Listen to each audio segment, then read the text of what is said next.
the pharaoh who tried to erase all gods and paid the ultimate price.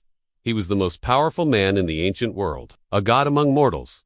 But one day, he declared war on every god his people worshipped. His name was Akhenaten, the heretic pharaoh. Centuries before Christ, before Islam, before Rome's first emperor, Egypt stood as the jewel of civilization. It was a land ruled by tradition, and at the center of that tradition were the gods. Ra, Osiris, Isis, Anubis. Dozens of deities controlled life, death, and the afterlife. But in the 14th century BCE, a young pharaoh named Amenhotep IV ascended the throne and changed his name, Akhenaten, meaning servant of Aten, the sun disk. He wasn't just rebranding, he was preparing a revolution. Akhenaten declared that all the other gods were false, that there was only one true deity, the Aten, a sun god, faceless and abstract. He ordered temples shut down, idols smashed, priests dismissed. Some scholars even argue that his radical beliefs inspired future religions, including Judaism. The worship of other gods, including Amen, the most powerful deity, was banned. Artists were commanded to abandon traditional styles. Statues of Akhenaten show him with elongated features, soft curves, a look far from the muscular pharaohs of the past. Some believe he had a disease. Others think it was a symbol. The pharaoh is both man and god.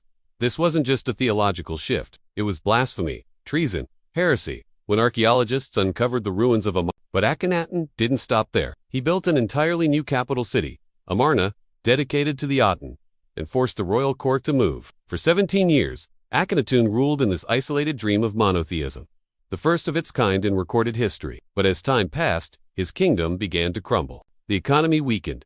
Egypt's enemies sensed opportunity. Famine crept in. And then, Akhenaten died, and everything changed. His son, the boy king, Tutankhamun, reversed nearly all of his father's reforms. The gods were brought back, Amarna was abandoned, the temples reopened, and Akhenaten's name was chiseled out of every monument, every record, every wall. Egypt tried to erase him, like he had tried to erase their gods. For over 3,000 years, Akhenaten was a ghost, forgotten, buried under sand and silence, until the 19th century, and suddenly, the world asked, who was this man? Who believed in one god before the idea even existed?